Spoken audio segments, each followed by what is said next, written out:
My so called teachers, whom I don't like giving this title to be very honest, having dysfunctional marriages and families with their petty egos used to teach me about the great sages and saints of this country, which I consider an utter disrespect considering how deep their words are. People who might have failed in their graduation years and in general have a failure attitude towards life tell you how to be successful in life. Okay, yo guys, namaskaram.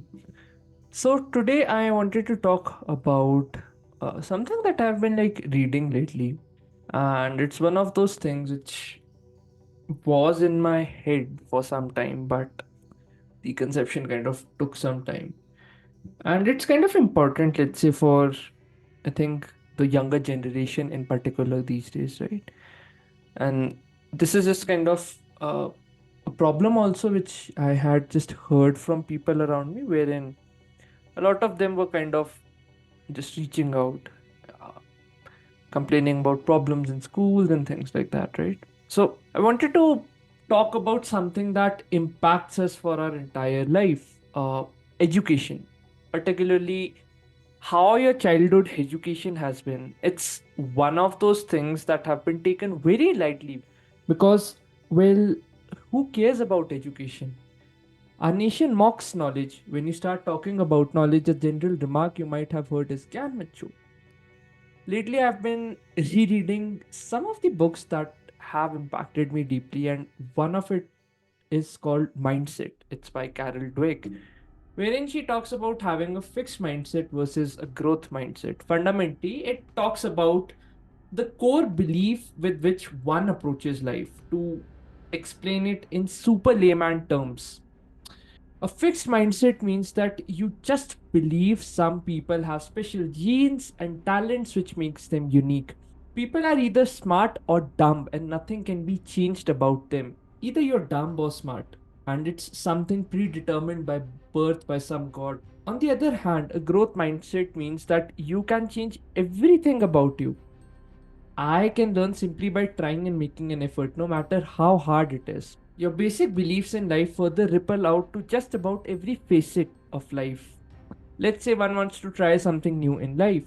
Usually, others around you will have two choices to base their comments on. You won't be able to ever do it. There are only special people born with these gifts. This fundamentally portrays a fixed mindset. You can do anything if you put enough effort into it. No one is special. Just make an effort and you will win. This is the mark of a person who has growth mindset. Now, which of these situations sound familiar? I had seen people during my childhood, particularly these teachers, always talking about you can't do it. In the name of education, all they have done is given trauma and implanted fears in the minds of small 12 to 16-year-olds. Despite having so many people, we are like a small town society or community that values collectivist thinking. What others might say impacts us more. How others see us matters because our business depends on our goodwill with the people around us. Fundamentally, it's our greed which forces us to maintain a hollow pretense of goodwill with people around. We are taught to never go outside a small comfort zone because what might happen? Taking risks is something seen as evil, and yet we want to bootleg people and live our lives based on their expectations.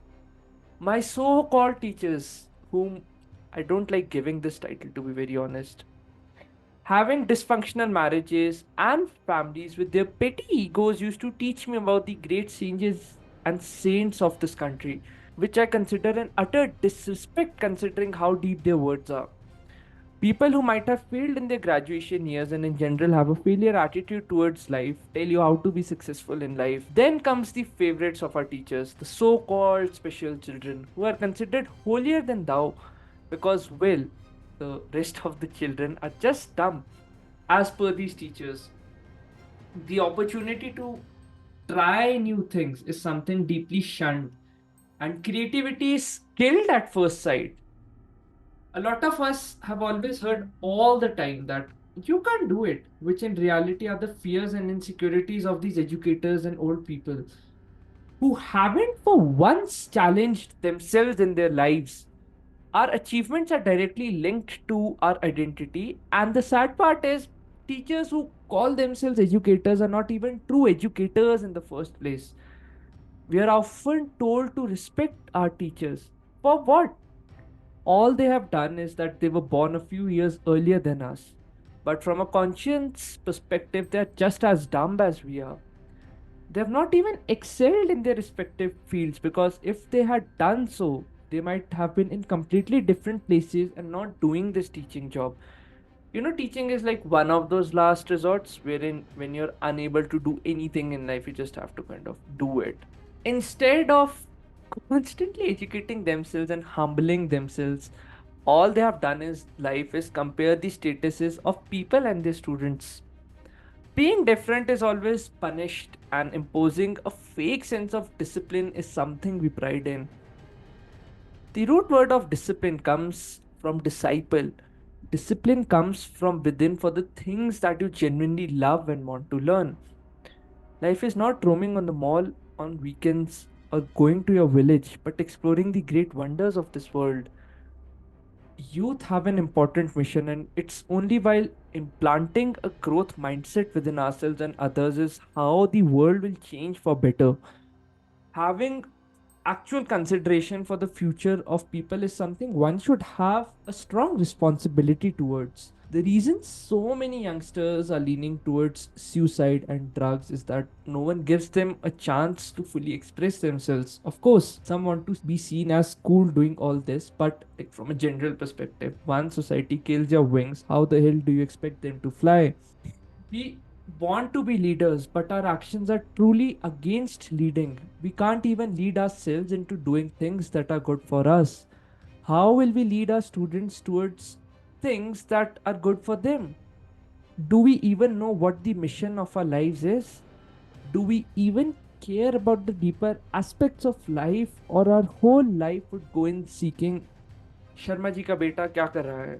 As a young person, you please understand that all you control is your action and thoughts. Don't let the fears and insecurities of these failure teachers become your reality.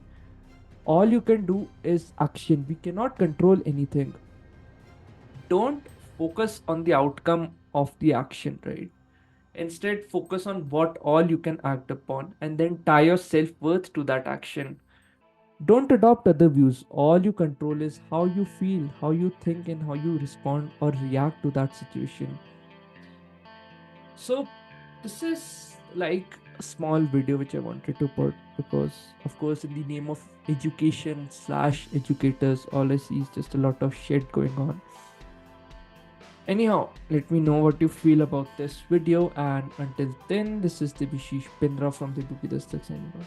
Cheers.